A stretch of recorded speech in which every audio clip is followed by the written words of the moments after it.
Never ever under estimate anyone. ఎందుకు అనంటే పొద్దున 10 రూపాయలు పెట్టి కొనుక్కున్న పేపరు సాయంత్రానికి 10 రూపాయలకు కిలో అమ్ముదామన్నా ఎవ్వరూ కొనరు. ఎలా తగ్గిపోయిందో చూసావా దాని వాల్యూ?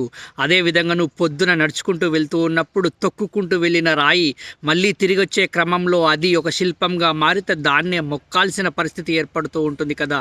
అదేవిధంగా నీ జీవితంలో కూడా ఎవ్వరిని కూడా ఎప్పుడూ కూడా తక్కువగా అంచనా వేసే ప్రయత్నం చేయకు.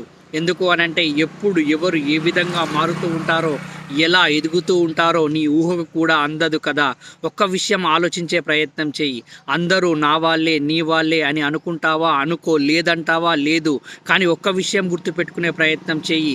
అందరూ నీ వాళ్ళు కాకపోవచ్చునేమో, కానీ అందరూ నీలాంటి వాళ్ళే అని గుర్తించే ప్రయత్నం చెయ్యి. ఎందుకు అనంటే నీకు కష్టం వచ్చినప్పుడు, నష్టం వచ్చినప్పుడు నువ్వెలా ఇబ్బంది పడిపోతూ ఉంటావో, అతలాకుతలం అయిపోతూ ఉంటావో, నీకు ఎప్పుడైనా ఆనందం వచ్చినప్పుడు ఎంత సంతోషంగా ఉత్సాహంగా ఉంటూ ఉంటావో, అదేవిధంగా ఎదుటి వ్యక్తి కూడా ఆ కష్టాలకు, నష్టాలకు, ఇబ్బందులకు, ఆనందాలకు, సంతోషాలకు కూడా నీలాగే స్పందిస్తూ ఉంటాడు, ప్రతిస్పందిస్తూ ఉంటాడు అనే విషయాన్ని తెలుసుకుంటున్నప్పుడు మాత్రమే ఎదుటి వ్యక్తికి నువ్వు ఇబ్బంది కలిగించకుండా ఉండాలి అని చూసే ప్రయత్నం చేస్తూ ఉంటావు కదా.